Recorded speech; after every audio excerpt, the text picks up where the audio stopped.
영광입니다. 함께 인사하겠습니다. 말씀 인사하겠습니다. 감사합니다. 구조로 가슴에 보고 다시 가겠습니다. 하나님께서 보실 때는 예수 생명은 소중한 사람입니다. 시작. 하나님께서 보실 때는 예수 생명은 소중한 사람입니다. 자, 부활주일 하루로 하나님 찬양하기가 절대로 불가능한 우리 주님께서 십자가를 감당하시고 사망을 이기고 부활의 승리를 하심으로 들불 같은 우리 인생에 예수님 생명만큼의 가치를 주셨습니다. 이런 은혜와 사랑받음에 합당한 믿음의 삶을 다 살아가시기를 주님의 이름으로 부탁드립니다.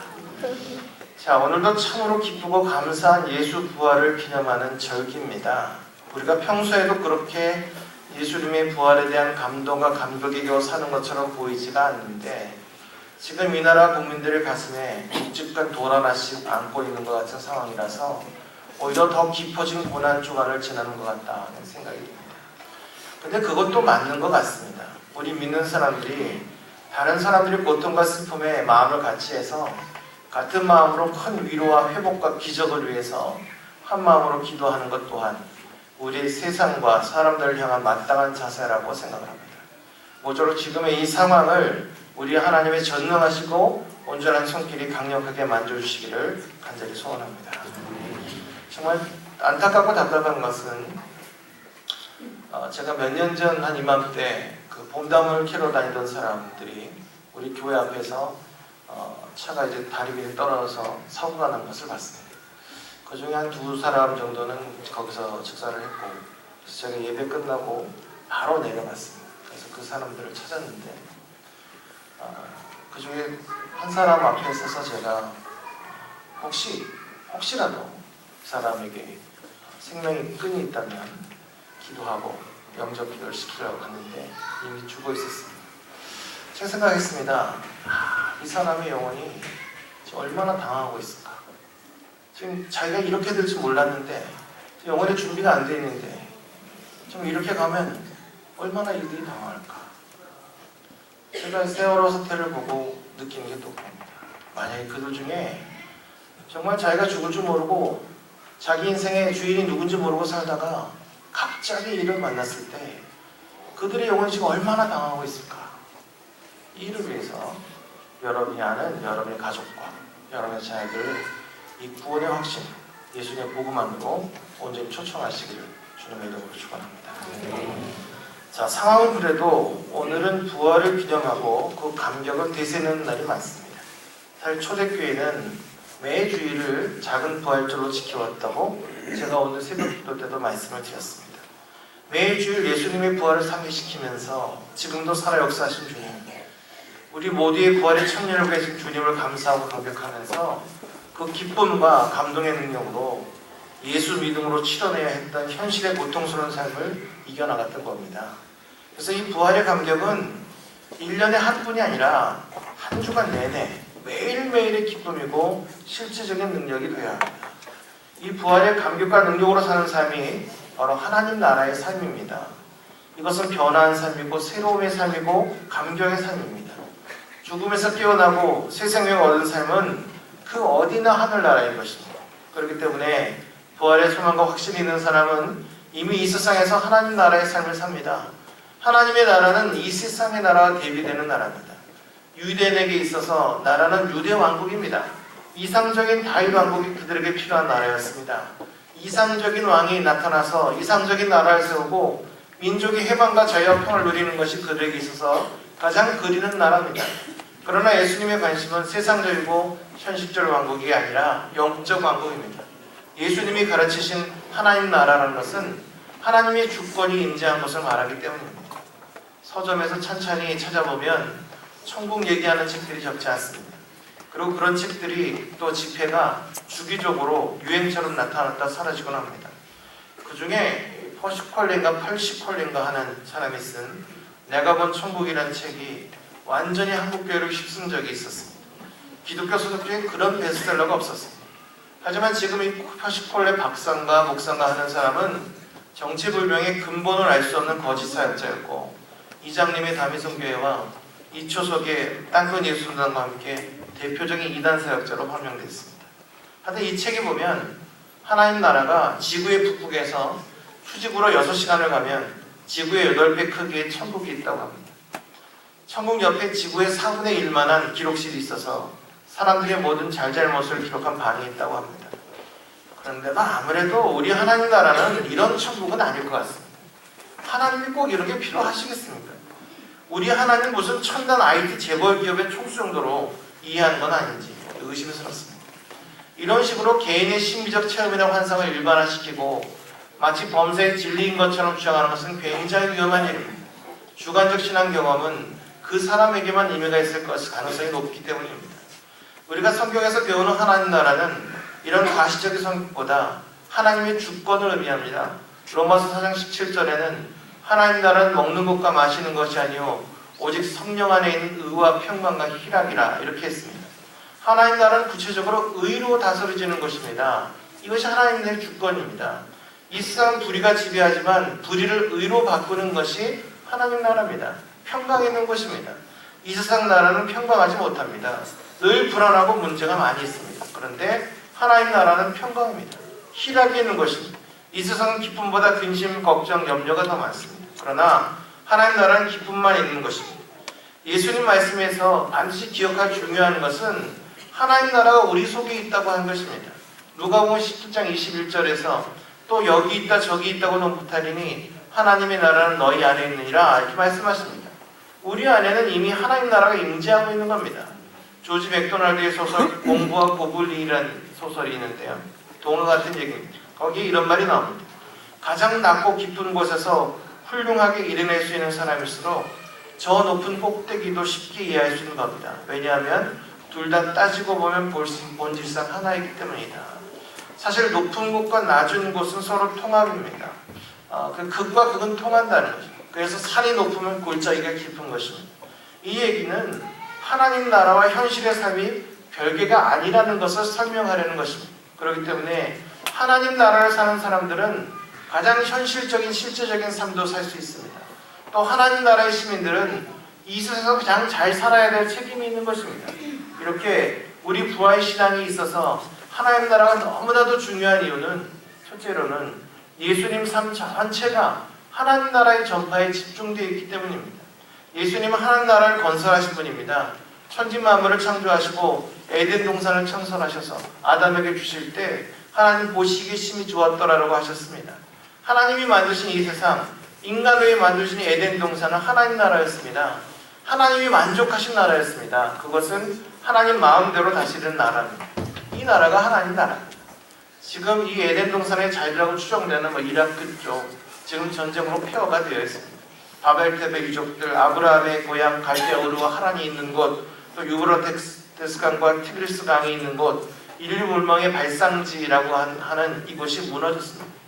이렇게 전쟁은 지구적인 재앙과도 같습니다. 전쟁을 원하는 사람은 아무도 없습니다.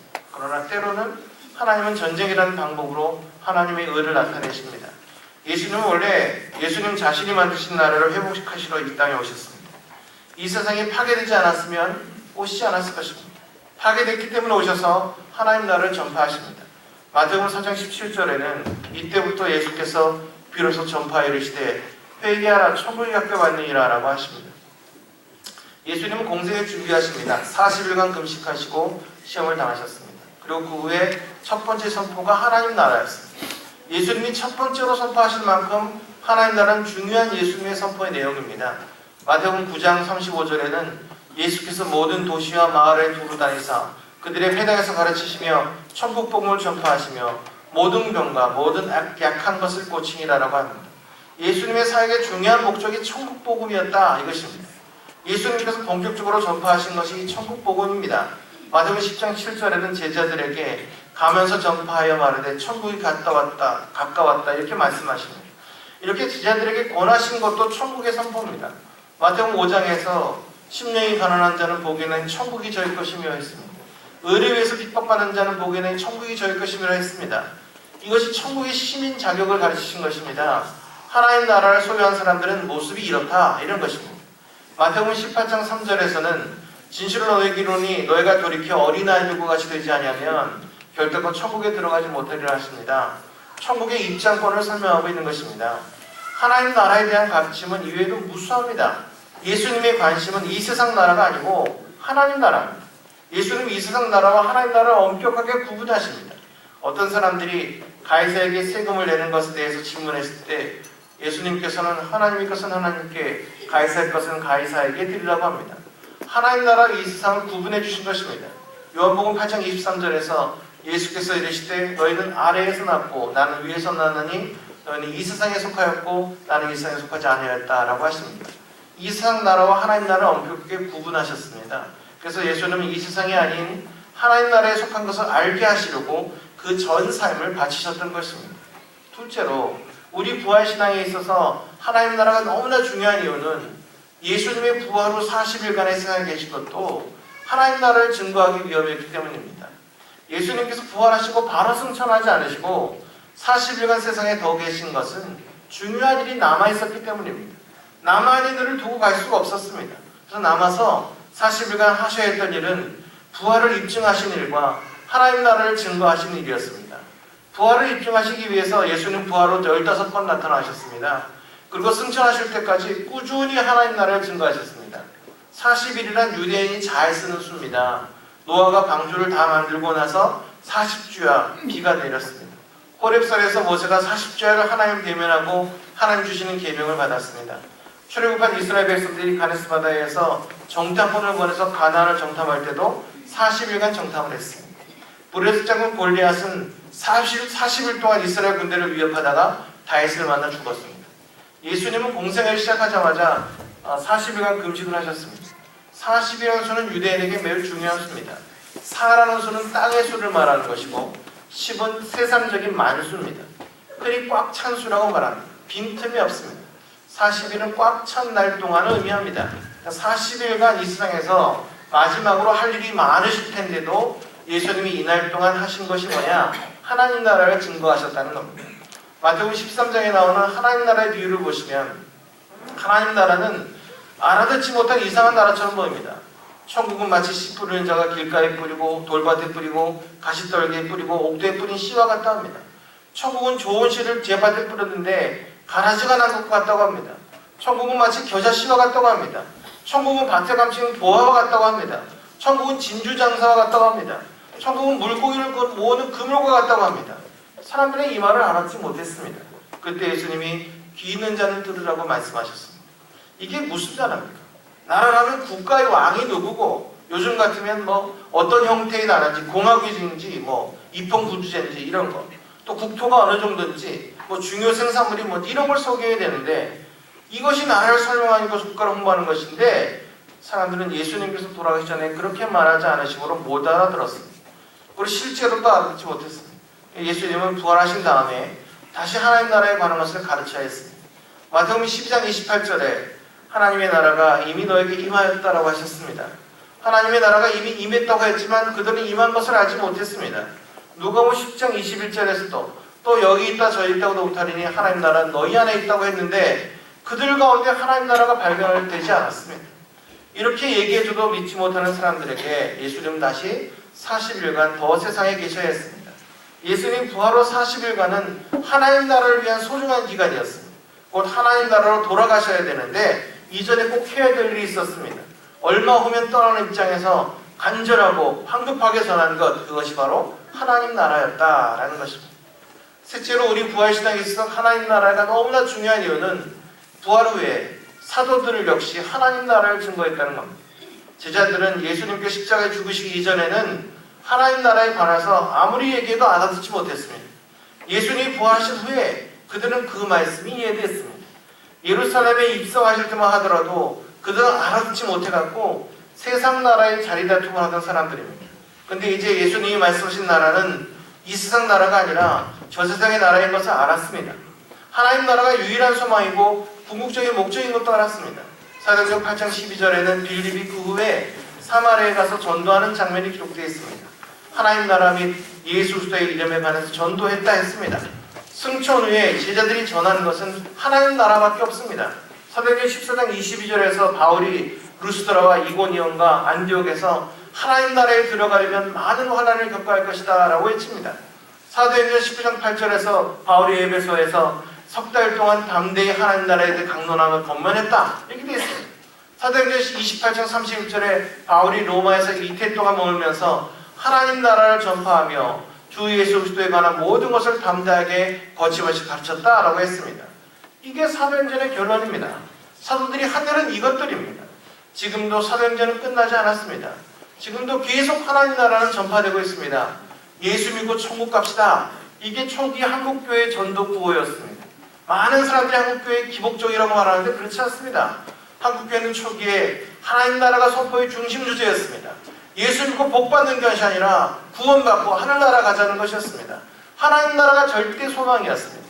서전에 보면 소문이라는 말을 다른 사람이나 사건에 대해서 습관적으로 드러내는 말이라고 되어 있습니다. 소문은 좋을 수도 있고 나쁠 수도 있습니다. 소문은 틀릴 수도 있고 맞을 수도 있는데, 근데 예수님은 하나님 나라 소문을 평생 전한 분이십니다.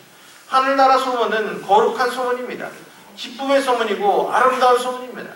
예수님의 마지막 당부는 내가 너에게 분부한 모든 것을 가르쳐 지키게 하라는 것이었습니다. 그렇게 분부하는 것이 하나님 나라입니다. 사도들이 끝까지 목숨 내놓고 한 일, 하나님 나라 소식을 전하는 것이었습니다. 이것이 거룩한 소문입니다.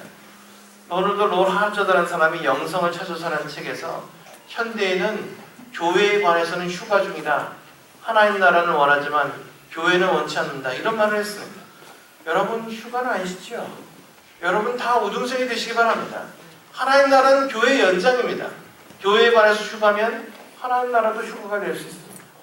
예수님의 제자 도마의 일생 가운데 도마 외경이 있습니다. 그 외경에 이런 일화가 있습니다. 도마는 노예 신분으로 목수가 돼서 인도에 건너갔다 합니다. 그 당시에는 정상적인 방법으로 인도에 가는 게 불가능했기 때문에 노예가 돼서 팔려가는 수밖에 없었습니다. 도마는 복음을 전하기 위해서 자원에서 노예가 되고 목수 기술을 배워가지고 인도로 건너갔습니다. 근데 그의 기술이 뛰어나서 그것을 보고 인도 왕이 많은 돈을 주면서 왕궁을 지으라고 명령을 내렸습니다. 도마가 왕궁을 지으려는데 마치 인도에 천억간 흉년이 들어서 많은 사람이 굶어 죽어가고 있었습니다. 이 모습을 본 도마는 도저히 그 많은 돈으로 사치스러운 집을 지을 수가 없어서 그 돈으로 양식을 구해서 죽어가는 사람들을 살리고 구제를 했습니다.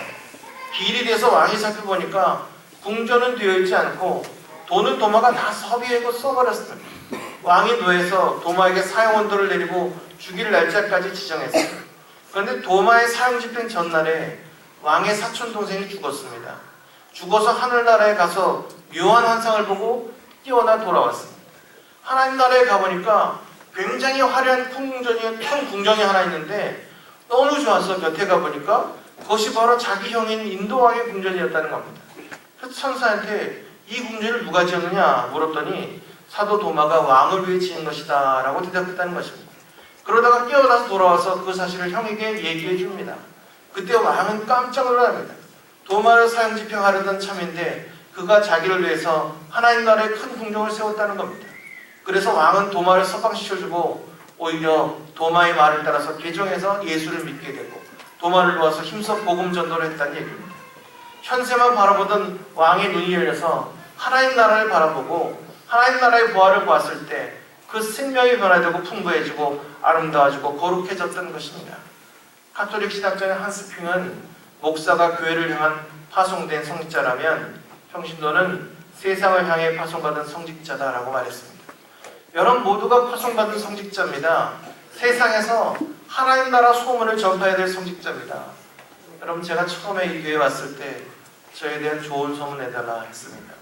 그것은 그냥 저에 대한 좋은 소문 처음에 좀 내달라는 겁니다. 지금 여러분 평생 해야 될 것은 하나님 나라의 소문을 내는 것입니다. 하나님 여러분을 세상으로 파송합니다. 나가서 부활을 전하라고 하십니다. 하나님 나라를 전하라고 하십니다. 그렇게 세상 사람들에게 저 집을 하늘나라에 좀 지어주라는 겁니다. 그렇게 함으로써 주님이 그렇게도 전하기 원하셨던 하나님 나라를 세상에 전하고 세상 모든 사람들을 하나님 나라로 인도하는 상도교회의 복된 성도들 다 되시기를 주님의 이름으로 축원합니다. 기도하겠습니다. 여기 분간 기도합니다. 기도할 때 정말 이 부활 신앙이